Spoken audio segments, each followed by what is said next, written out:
somewhere. Yeah, here you are, Silke. Okay. Okay, because among the many issues we wanted to tackle during this online annual conference, obviously our experience of COVID and its impact on our institutions' practices, how much it obliged us to reflect on our mission. And during the different sessions, it was possible to embrace the variety of questionings, impacts in our community to which we were confronted to, and the creativity we developed. So we wanted to conclude on this specific questions, and though we all aware, and Marta already pointed it very much, that of course we very much discussed about our resilience, how we succeeded to make the best of it, and Silke will also talk about how in the Museum of History of Science in Oxford, they also made the best out of the crisis. But we're all aware that we also were confronted to a tragic situation, difficult situation, and that was very difficult to come up with or to go beyond with. So nevertheless, I think it's important to keep hope and faith in our capacity to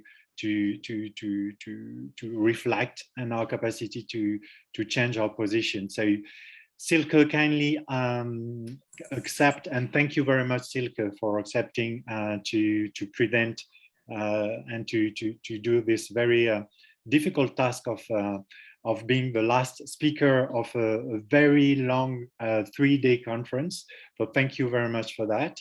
And because you gave me the opportunity to have a full view of your curricula, so I think it will be nice. It will be nice to share it, because I'm not sure all of our colleagues are very aware about your curricula, and so you're coming from a medieval history and languages and culture of the Middle East.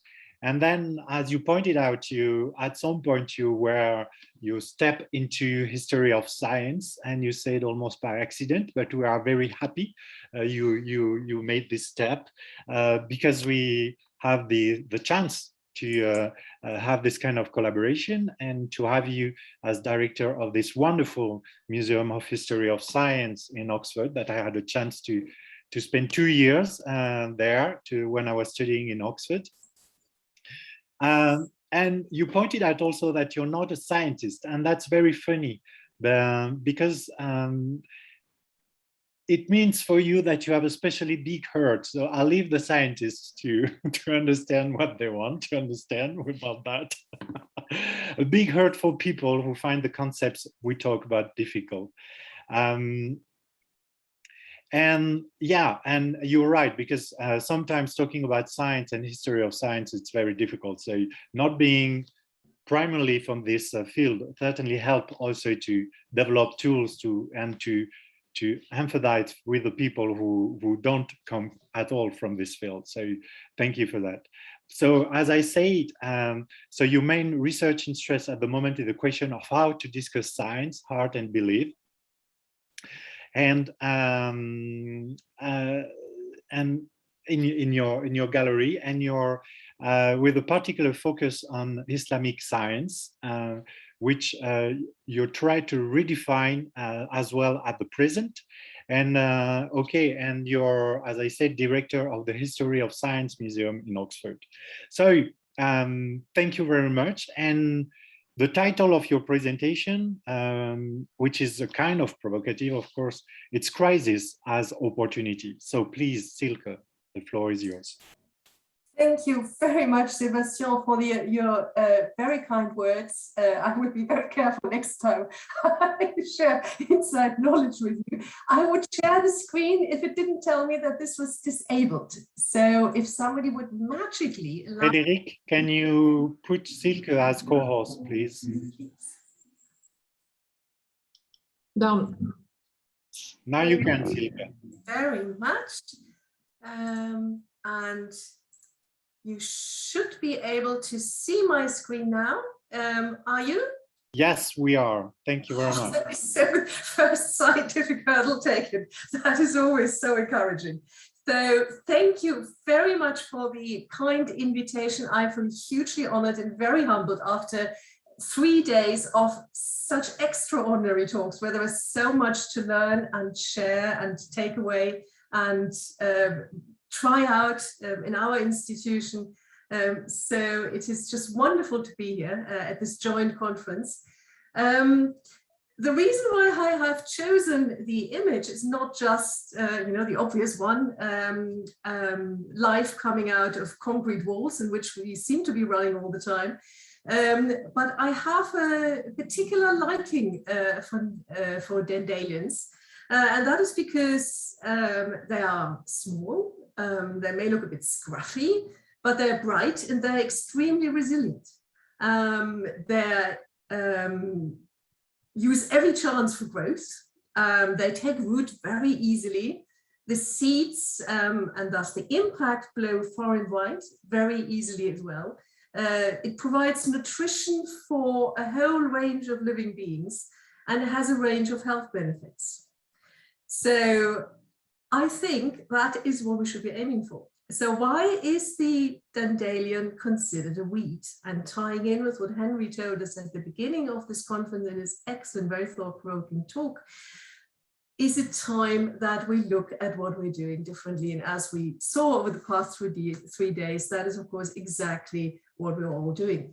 So what institution are we talking about? The one which Sébastien has so kindly introduced, the History of Science Museum, nearly muddled up my own rebranding there. So the History of Science Museum, which is right in the middle of Oxford in one of the most historic parts, or one of the most renowned streets of Oxford. And you might think that being in Oxford, well, that is, this is not a challenge because Oxford is rich, right? So of course we closed as well. That was our sign on taken by my own fair hands on the 18th of March last year. And of course we asked ourselves as well, what is going to happen next? Where are we? What are we doing?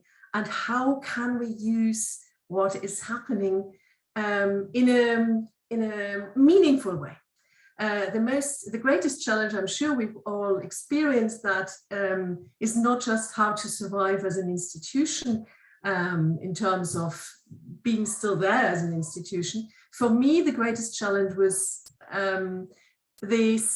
staff morale, getting the team through the crisis in a way that everybody felt, yes, it's worth doing, there's something to look forward to, even if we haven't got the foggiest idea of what we're looking forward to, but something worth sticking together for. So an added challenge in Oxford is precisely that perception that we are rich and therefore we have no challenge. Now, we are the smallest of 4 university museums. I'm sure you all know the Ishmaelian much better than you know us. And we constantly have the Damocles sword of being merged with the Ishmaelian hanging over us, sometimes more, sometimes less. So, of course, the fear that coming out on the other side of the pandemic might just be the obvious thought springing to mind always is prevalent. Also, being Oxford has the impact that when we apply for funding, frequently funders, and totally understandably so, say, well, you're Oxford, you don't need the funds, which means we are a bit caught between Scylla and Charybdis. So what is it which we thought we should be doing?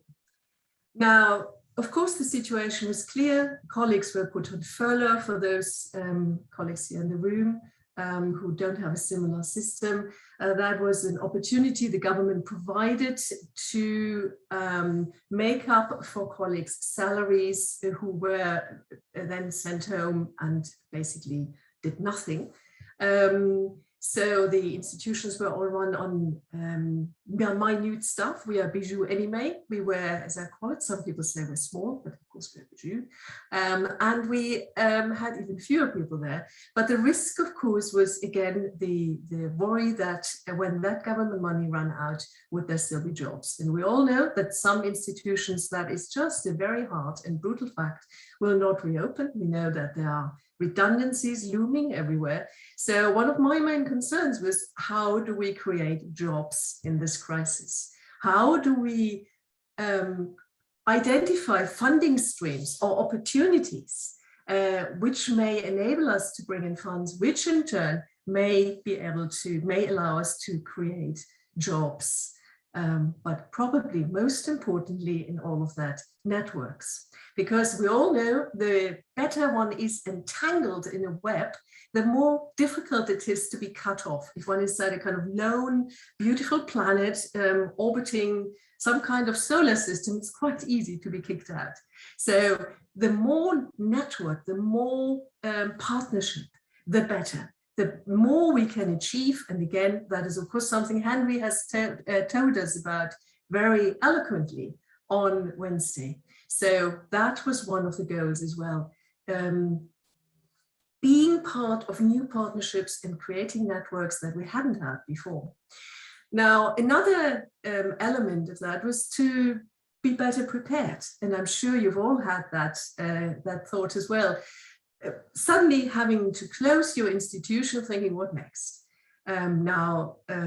We were closed for months in the UK, and then in Oxford, we very, very carefully, this is Oxford, very, very, very carefully, reopened institutions one by one, because the decision had been taken to not just close for the public, but to actually close the buildings, which meant we were on regular weekly flushing duties, and I really mean that, going in and flushing, whatever needs flushing, to make sure that diseases don't develop.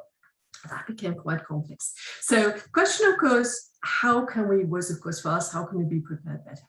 So as an outcome, we have now a much, much better crisis management plan, or plans rather, in place. So when we reopened and then closed the second time, and then reopened and closed again, and have just reopened again, it almost became a matter of, putting a few protocols in place. That is a huge, huge benefit of this crisis. We don't know what comes next, and something is going to come next at some point, earlier or later, something which we can't probably even identify yet or even think about, but we're so much better prepared. But another element I'm particularly keen on, we are particularly keen on, is to make sure that we don't just go back to normal, whatever that means. Now, this coming Monday, the university is going back to almost normal. We're going back to business continuity plan 1. That is not quite 0, which would be normal pre-pandemic. So I am particularly concerned that we do not just do that. Actually, I don't want that at all. Of course, it would be lovely to see each other again. It will be lovely to see each other again and hug each other and have meetings and not having to worry about all the details we are all more than aware of. But for me, it is important that we harness what we've learned. And in this context, not just the obvious things that we've learned in the museum while the museums were closed, but that we've learned what we've learned for well-being of this team. I've already mentioned my concern, or our concern, about staff, staff morale. But what about staff well-being? I'm sure I'm not just, we are not the only ones here who say that we've never worked so hard and it's such exhausting way as we've done through the last 18 months, with all the emotional stress associated with it, with the fear, with the uncertainty, but also working extremely hard to make sure that we keep the museums going, that we keep ourselves going, that we keep our families going, that on one hand we handle a baby, and on the other side we are on a Teams call. So enormous stress for the teams for the people who run the museums. And I think that is often forgotten in the discussion of the impact, or is not mentioned so prominently in the discussion about the impact of the pandemic. So New Ways of Working is an initiative to discuss what worked well for colleagues, what the balance between remote working and on-site working, can that be continued? How can that be continued? But again, also the environmental impact, again, reaching back to Henry here, having to drive to work in the morning, some of my colleagues have to drive for an hour because living in Oxford is so very expensive, and then they drive home again. What is the impact on the environment? How much time are they losing there? So what can we do differently? And another very important aspect of this discussion is finding a voice. So a voice for ourselves, as I said, some uncertainty, what might we come out as an institution, who are we in all of this, but also a voice in the university, a much stronger voice, not the surprise on many colleagues, academic colleagues' faces when I say, well, we are a science museum, when they sort of managed to locate us on the Oxford map, because Oxford is huge, you can hardly find us. Opposite Blackwood's bookshop next to the Sheridan, so that's where we are. And then they say, oh, you're that building opposite the pub. I've often wondered when I sit there, what is in that building? So a clear voice, what are we and what is our role in the university? But most importantly, a voice, an equal voice for all our communities, a polyphony, if you like. So that the projects we're doing generally going forward, not just a project, but generally the museum has various voices. And the last point here on my slide is, of course, reusing, recycling the objects that come to the museum. Can we think more about where they come from? Could they be reused before they come to us? I'm talking particularly modern science here, of course, not a medieval astrolabe, slightly different question. What can we learn here? And that is where, of course, our thinking intensified. We are nearing our centenary in 2024, lots of things happening in 2024. And we use that as a hook to hang a complete transformation of the museum on. Now, those of you who know the museum from the past know, of course, this building here, what we're aiming for, very off-putting, no equal access, well, no access for anybody with mobility issues at all, to rethink that, but also what is the environmental impact we have? What is our responsibility? How can we change a grade 1 listed building in the UK? That is the standard, which is an absolute no-go if you want to change anything. And I have for a long time suggested that environmental responsibility and benefit for people has to balance the history of the historic of the history of the building itself. So it can't just be the brick and mortar is worth more than anybody a person who can't get into the building. So this is a complete rethink here. And I've already said, we briefly mentioned the branding, which you see in the top left corner. Many of you may still know us as the Museum of the History of Science. So yesterday. And the old logo, which was the old building, very different logo there. But you will also see on this slide our revised vision and mission statement. And that again came out of the pandemic, giving us the opportunity to rethink, to clarify what we've sort of vaguely been about. And of course, sharing the stories of science in Oxford is very prominently in that. So that is where Collecting COVID came. Of course, they are collecting their initiatives. We heard a very interesting presentation from our colleagues from Porto about that. There are many initiatives in many countries around the world. So this is not by any means particularly original. It's not original at all. But we have one difference in Oxford. That is that Oxford is in the focus of interest globally, names that people would, around the world would otherwise never have heard of. Suddenly we have become household names, researchers, I mean. And that, of course, gave us an opportunity to rethink what we are doing as a museum in the context of collecting modern science. Now, we have a challenge there, not just, of course, that there are initiatives everywhere. So where do we, what exactly is our USP here? But also that there is, of course, the other museum, the Science Museum in London, who are just ever so slightly bigger than we are. And there is often a confusion going on. They're also a national museum. And it turned out that in many cases, we were competing about the same objects, the approach to researchers. In some cases, I got the response from researchers in Oxford, I've already given you that. Well, actually, you haven't. This is the other museum. So that was a phenomenal opportunity after a few teething problems right at the beginning to collaborate with our colleagues at the Science Museum in a very different way. With equal voices, giving us as a much smaller institution an equal voice in this discussion. We're now approaching researchers jointly. We are having very different discussions going on. We are discussing where an object might be best placed and how to take this in Oxford very much university. We're not even generally talking about population of Oxford. There's another museum, the Museum of Oxford, that does that. So this is the response, the university response to the crisis.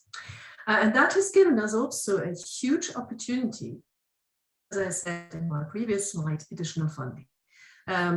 Through this project, and I brought the Bodleian on board, and I don't often say that in my life. I think everybody knows that the Bodleian is a huge entity with over 20 libraries across Oxford, and we are tiny. We brought the Bodleian on board as a junior partner. And jointly applied for funding, managed to raise £250,000 for that in the middle of the crisis, making best use of the discussion about COVID research in Oxford. So we made the best use we possibly could. And the reason for that, of course, the reason why I wanted to raise that money is not only because we need the money generally, but because it enabled us to create 3 new jobs. And those 3 new jobs, of course, will enable us to bring in colleagues out there who are currently under threat. It also enable us to bring in new voices into the museum. And the sculpture you see there, which is also on your abstract booklet, is a glass sculpture of the Oxford vaccine. It's phenomenally beautiful. It floats, we have it rotate in space. And that in itself enabled us to focus on the element. You may have seen that in the mission statement I just shared, that our focus is on the connections between science, people, art, and belief. Now, that is not something which many people associate with us, but enables us to really clarify what is this museum about. And you will just about in the background here see that there is a reflection. That is the reflection of the opposite side. I've asked a couple of times during the last 3 days, who decides what we collect in this? And that's, of course, a hugely interesting question, because we're in the middle of history in the making. That is not something that happens very often worldwide. We have set ourselves the challenge to tell the Oxford story. But what is the Oxford University story? What is the Oxford University story? Are we deciding that, or who is deciding that? And that in turn gives us an opportunity to do what we've been wanting to do for a very long time as part of Vision 2024, our transformation, is decide jointly, get our audiences involved. And we've had some wonderful papers earlier today about sustainably bringing in voices from the community in our decisions. So we have this blackboard there. A blackboard is, of course, a reflection of the Einstein blackboard we have. where we change the question ever so often, and visitors can either leave a luggage tag with their thoughts.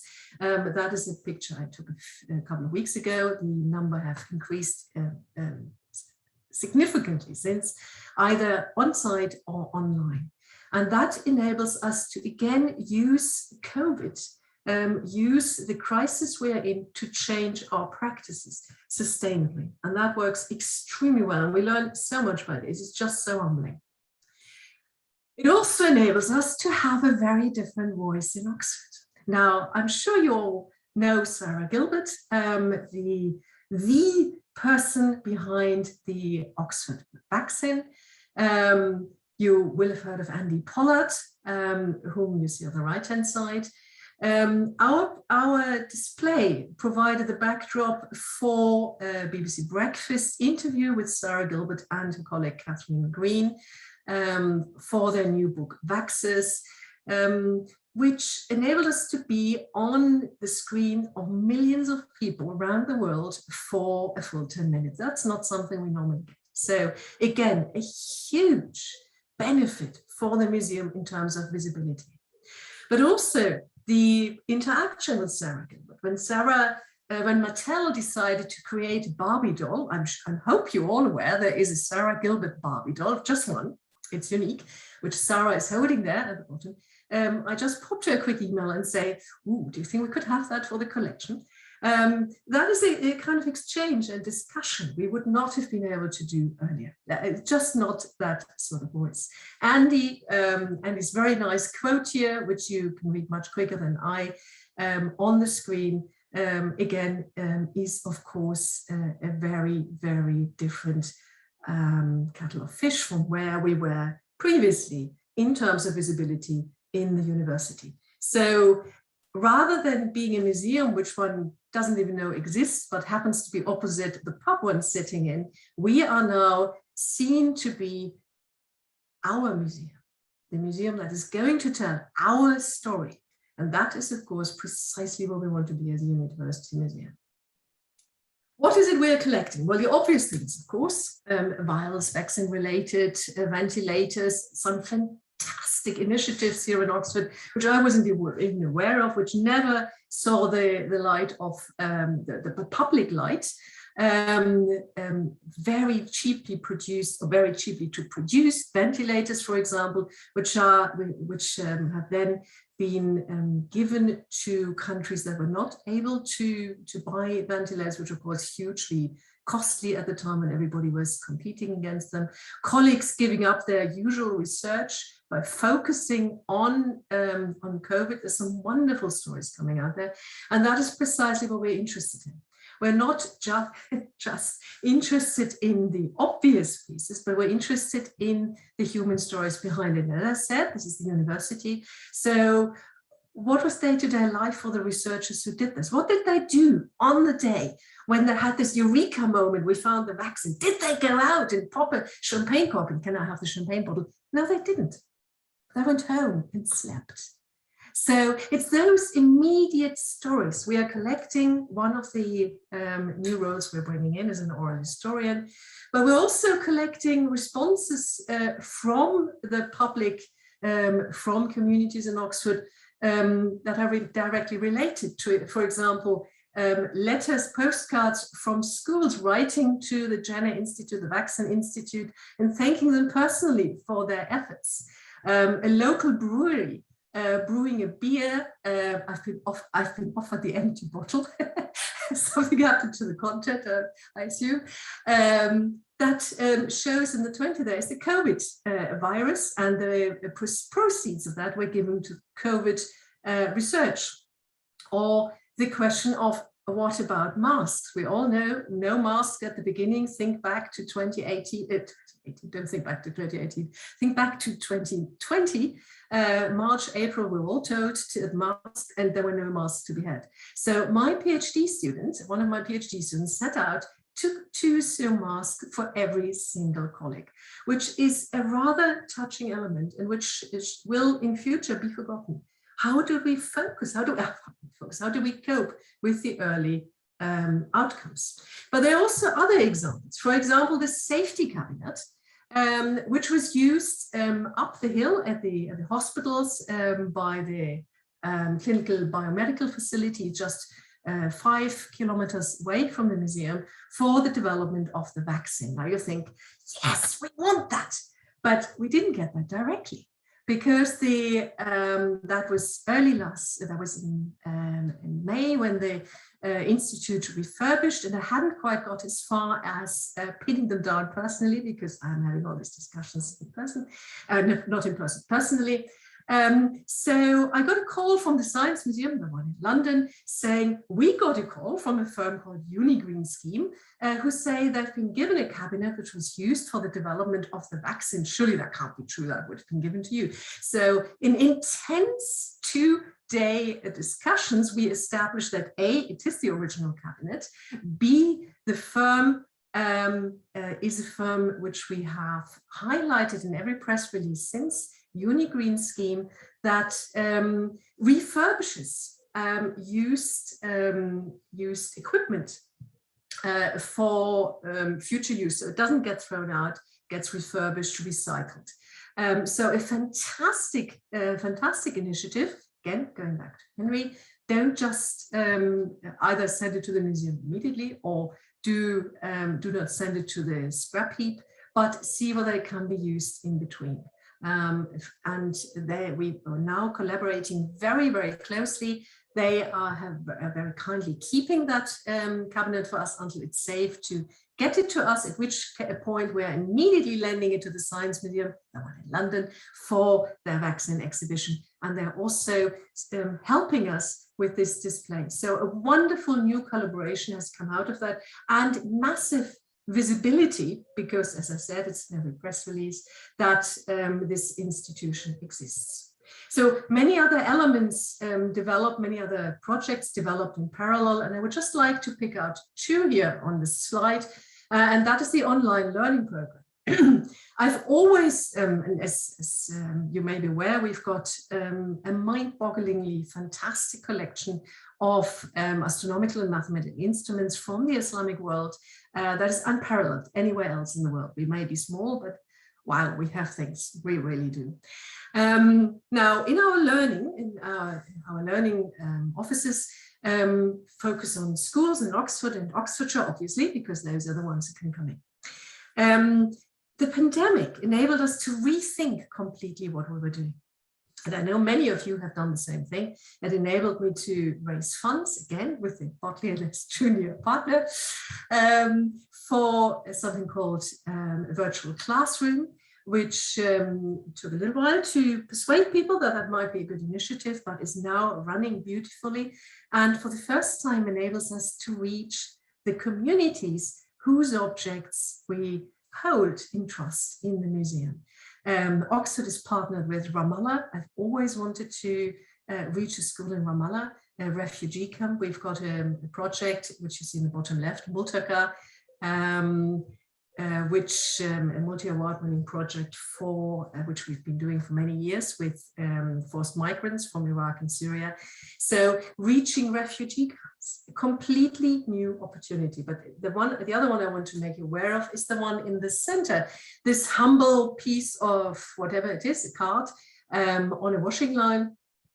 Because, as I said earlier, I'm particularly concerned, we are particularly concerned about well-being, general well-being, not just of my team, but of our students as well. Just imagine your first year at university, students here in the UK can be 17, 18 when they come, and the first thing that happens is that you find yourself locked in your colleges, in your dorms, never being able to get out, and all that, there goes that wonderful student life. So massive well-being, mental health issues. We, as the institutions, the gardens, libraries and museums, GLAM as we call ourselves in Oxford, have come together with colleagues in the medical sciences and social sciences for a project called Social Prescribing. Cultural institutions, museums, gardens as something that the GPs prescribe. That may sound odd, but is actually, I just read in the papers, happening in Belgium as well now. So that is, again, the future, where we want to be. What is our role as a museum? And again, the pandemic has really focused our mind on that. So boldly going back to what Henry told us about, what have we been doing? What can we do in a sustainable way? Not just responding, quick fire response to the pandemic, but as we've all been doing around the table, aiming for elements, for changes, for looking at things differently, that is sustainable and is in line with some or more of the Sustainable Development Goals. So I've just talked about well-being and new ways of working, which matches SDG 3. Inclusive and equitable quality education, very much in line with what we're doing with our virtual classroom project. Sustainable consumption and production patterns, the way we now look at objects, how do they come to the museum, how can we support university departments around the university to think more sustainably with the material and advice in that way. Climate change, one of the main drivers for Vision 2024 is the fact that our museum is an environmental disaster. The windows are almost non-existent. Heat is just going in all directions. We can do much, much better than that. But because of the Grade 1 listed status, it's extremely difficult to change that unless you have a major project. Because then the law is slightly different. So that is one of the reasons why we created Vision 2024, this major transformation project, which also will enable us to overcome challenges with accessibility. So inclusive SDG 16, about access to information, being part of information. That, of course, is very much part of the Collecting COVID project. Who holds the knowledge? Who contributes the knowledge? Who has access to the information? That is a way we would never want to go away from it anymore. And of course, global partnerships, partnerships generally, networks, partnerships, that is one of our ways of survival as a small museum. I'm sure you all have that as well. So for me, one of the greatest outcomes of the pandemic, and we all know what the horrible sides are, I don't need to list those.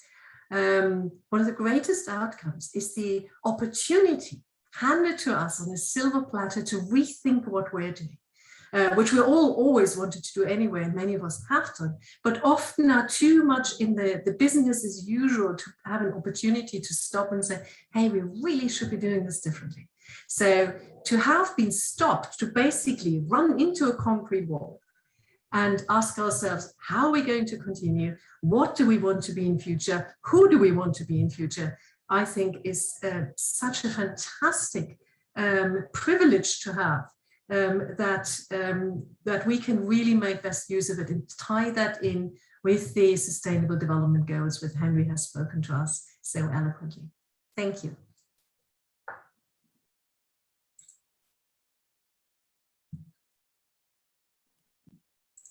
Thank you so much, Silke. Sorry, I was applauding, but I forgot my camera was off. Okay, thank you so much for this great presentation. And well, I think it's I mean, your closure was very very connected to your presentation and to what we were expecting, in fact, in that sense of how the crisis can be an opportunity, as you say, to rethink ourselves, to understand what was, as you say, business as usual, and to be aware of all this usual environment we were dealing with. And as you say, this crisis certainly confronted us with, you know, at least nothing for beginning, because we were not able to go there. were not able to go to our collections. We were not able to contact anyone. And then step by step, we started to rethink together with the team, with the staff, what can we do, how can we think about about where we want to go, what we want to do, and all those activities very much impact the way we will probably do our we will act for the next years and probably for the next decades for sure. So I mean, it was a great demonstration how much an institution can make the best out of this terrible crisis. You also, but for me, it's kind of a specificity of your museum, surviving at a small museum in a very, big environment, especially in Oxford, where you have this Ashmolean Museum just next to you. And I know that this is a real challenge in any case. And for many years, and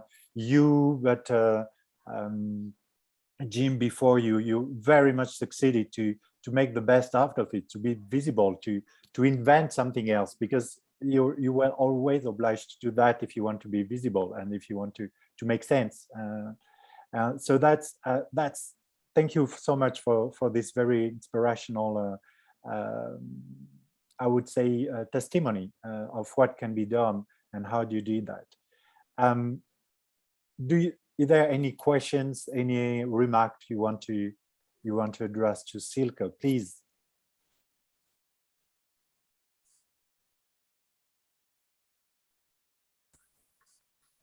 Yes, Andrew. Just a very, very quick comment. Thank you very much, Silke, for that fantastic keynote presentation. I think what really sort of became apparent when we were hearing you talk about rethinking what the museum does and how it does things is it's actually the journey that you've taken your museum on is a very similar journey that lots of other people have taken their museums on, which we've heard in all the other sessions. So I think it sort of what you're doing really rings true with a lot of other people's experiences during this sort of difficult time. But I must compliment you on giving what I think is probably the best quote I've heard at the whole conference so far, which was, I think if I've got it correctly, we may be small, but we have things. We really do. I think that's fantastic. That sort of really sort of celebrates the kind of joy of having a collection and all the sort of great things you can do with that collection, no matter on how you sort of approach it. So thank you again for that keynote. That was really very, very enjoyable indeed. Thank you, Andrew. Oh, very, very good, Andrew. The best quotation of the conference. Okay, that's a good one. Any other remarks, questions, please?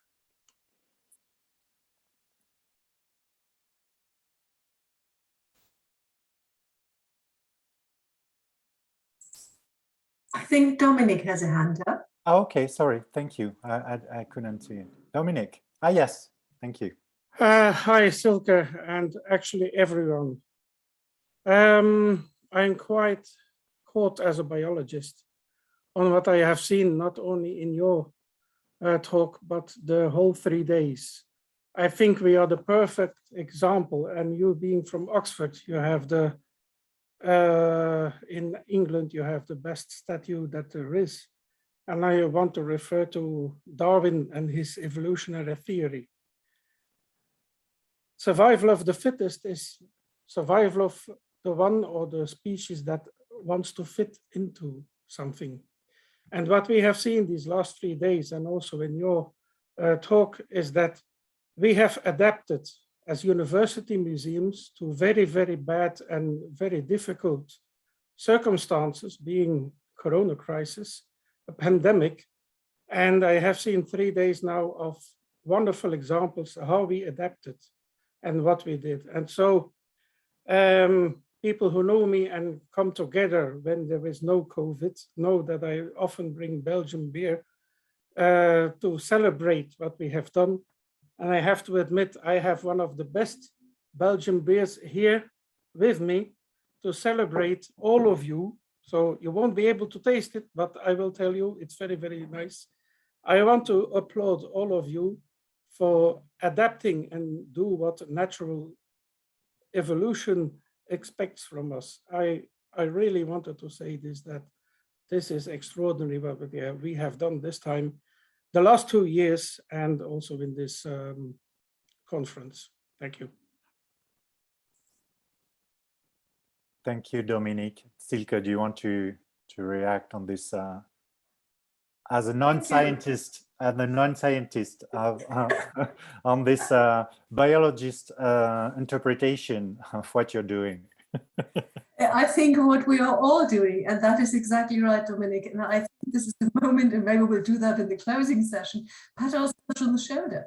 I think what I've seen and heard over the last 3 days, and seen and heard in the many meetings which are now possible quickly online with colleagues, it's just mind-boggling.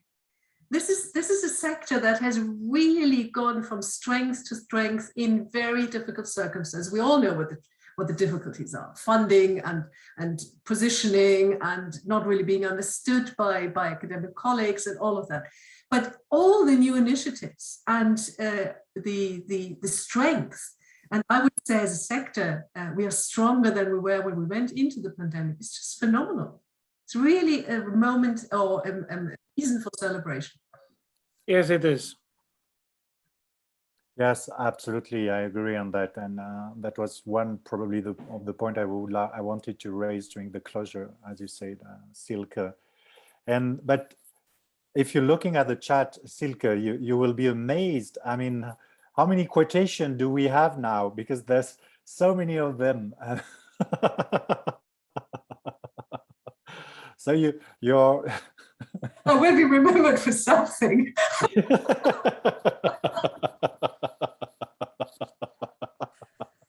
Yes. Your G factor. My daughter is joining me in Andrew's reaction. Yeah. No, I am not sponsored by any beer. I just like it that much.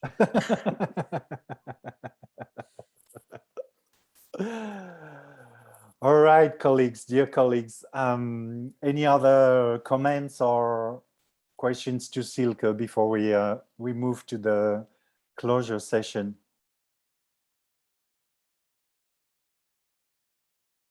Okay, so thank you very much, Silke, for giving us this opportunity to celebrate ourselves, but also to giving us so beautiful quotations for the next years.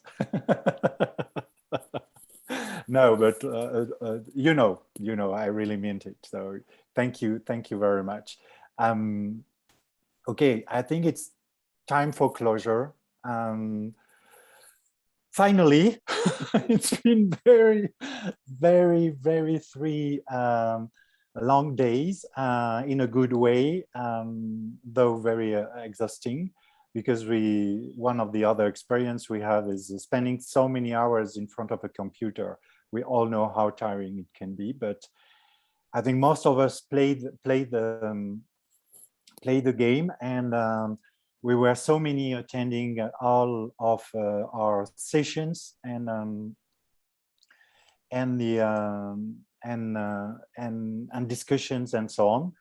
So starting the closure, I would like first of all apologize for Marta for not joining us for this closure, because some of you were there when she was explaining that she has to attend a last-minute meeting at the Senate of the university, and you can imagine that it was something she couldn't miss regarding our commitment to our community. So please apologize her, and she was very sorry not being able to be with us for the closure. Well, I feel quite confident in saying that it has been 3 very rich days.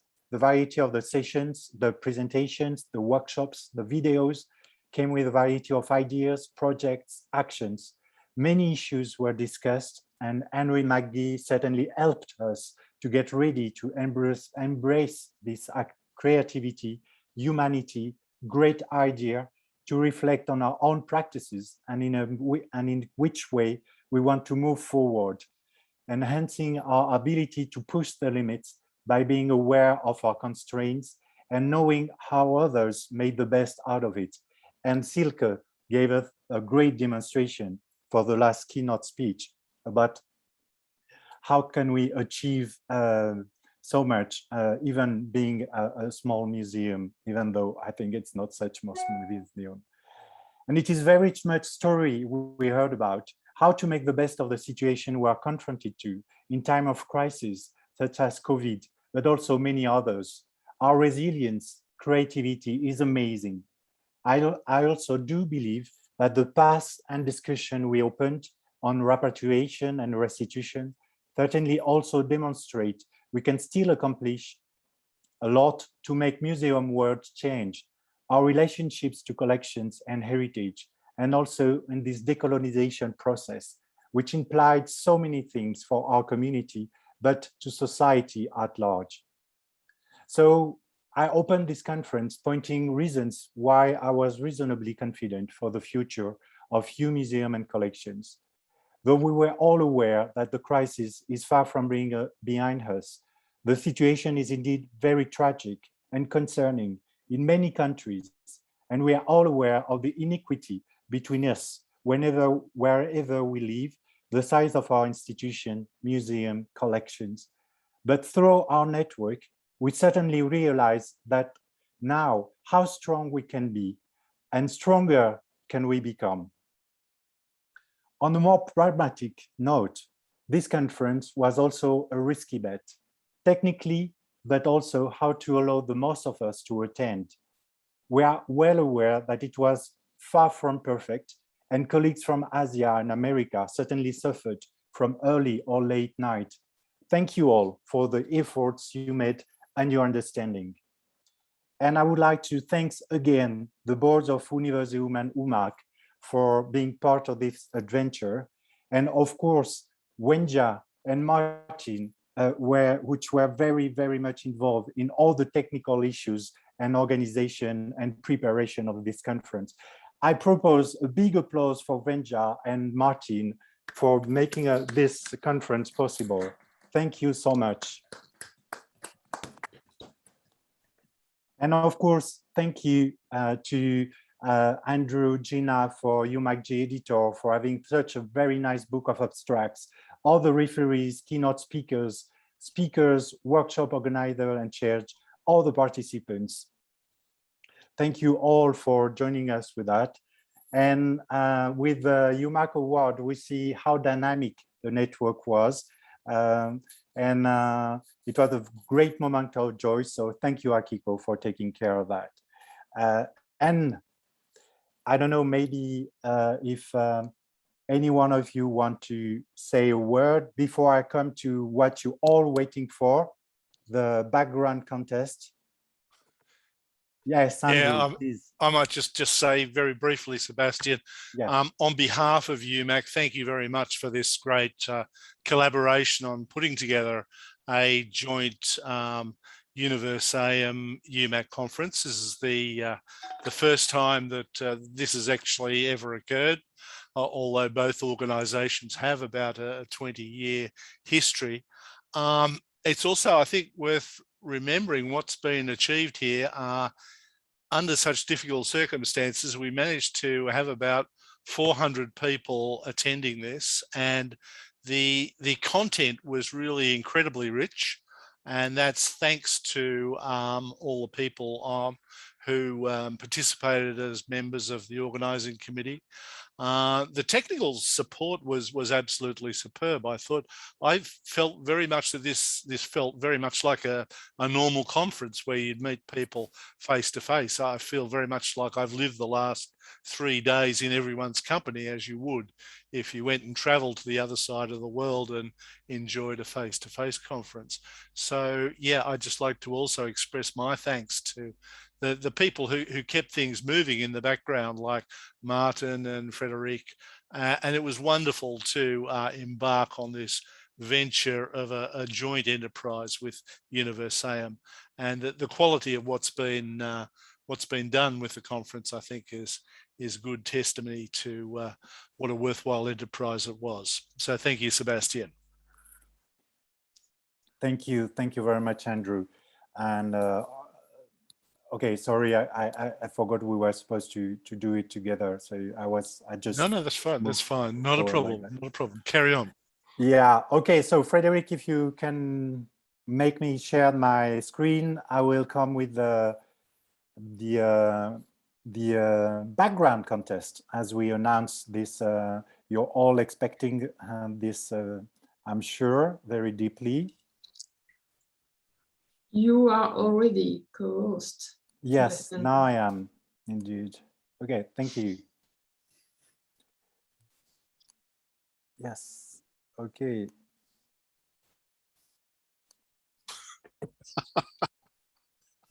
All right, so it was not supposed to go there, huh? But it's fine. I'm not good. Fortunately, we didn't do that for the UMAC award, but it's okay. We have lots of winners. Yeah, it's casual. No, well, okay. It's we achieved to choose, like, yeah. Okay, so as you can see, thank you all of you for playing the game. So we have best landscapes from all over the world. So that was very nice landscapes from Natalie in Toulouse, or Danielle in Antwerp, or Cherming in Taiwan. And we thought also that they were not virtual, but were very nice libraries. So as you can see, lots of people have very nice libraries, and it's, there's lots of interesting stories about libraries during Zoom conference, especially when people were starting to look at what was in the library. And okay, so we have, of course, we were expecting collections, museums, and so on. So very good one. Thank you very much. Derek, you feel like you were flooded with your collections. I think those were very nice also. Thank you, Dominique. We learned that it was actually you that carved this background behind you. So well done. Yes, that's all original, Dominic. Very well done. Okay, so as you know, we really have to make some choices. So we decided to give the most relaxed awards to Gudrun. Very good one, Gudrun. Huh? You feel so relaxed in front of your Yes. astronomical observatory. Chair. Yeah. Thank you so much. Rebecca, you're the funniest one with your two dogs, huh? Around you. And Alisa, we very much like the out of space, having a kind of scientific instrument on top of your head. Very well done. So this is our three, best awards we would like to do. Very neatly balanced, that scientific instrument too. Yes, exactly. Okay, so with this very funny note, I think it's time for us to maybe make a photo, the last photo of this conference, if you don't mind. So please, all those who can, yes, great. Carlo, is it actually a real? Is it a virtual background, or are you in your museum, Carlo? You have to unmute, Carlo, if you want to talk. Oh, can you hear me? Yes. Yes. Actually, this background is one of our last Christmas exhibits installations in the museum prior to the pandemic. So, since it's already the 3rd of September here in the Philippines, it's already Christmas. So, I'm happy to share with you what we have been doing during Christmas, and we have special installations during the Yuletide season. That should get the most festive award for a background, I think. Absolutely, I agree. Thank you. Ooh, Nicole, beware, there is a huge animal behind you. Okay, all right. So now, colleagues, it's time for you to find very funny things. Let me. Yeah, I want to use one also, because there's very. Yeah. Okay. Okay.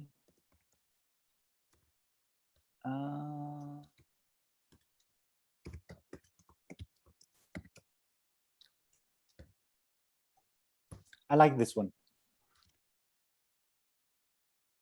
We can't see it yet. Ah, okay. Sorry.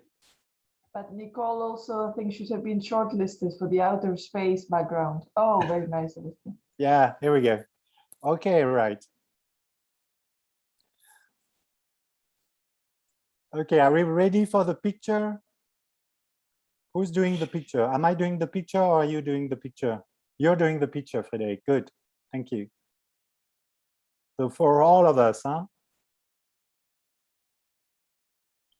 Is it okay? Did you take the 3? Yes. Do you want I count? So I could do another, the last one. Okay, 1, 2, 3. Yeah. That's all right. Thank you. Okay, it's a miracle guys. she can see with her dark glasses, though. Ah, okay. Frédéric, your glasses are gorgeous.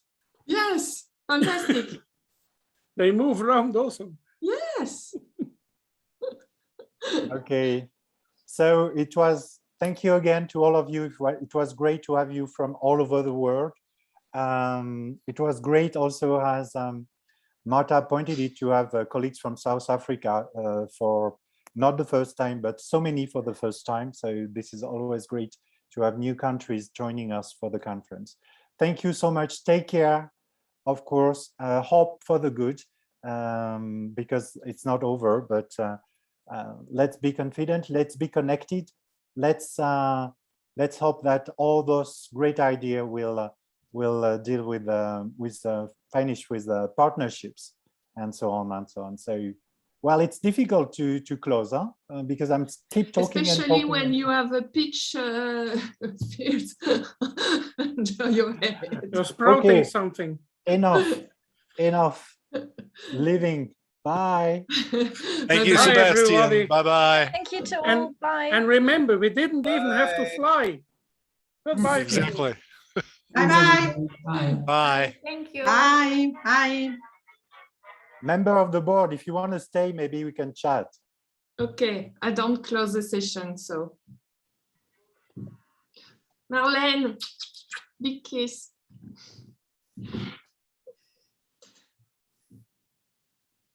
Hello. Oh, okay. So they just... You are so cute, Sébastien, like that.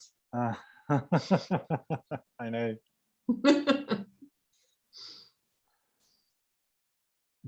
Ingmari, you're still with us. Great. How are you, Ingmari? Great. Okay, so I think it went very well, huh? Yes, perfect. Congrats, Martin. You did a great job. It was a fantastic conference. Yeah, it was fabulous. It worked It really was well. absolutely fabulous. I liked every part of it, and such fantastic people working with the technique and everything. And yes, it was running so well. I'm very, very impressed.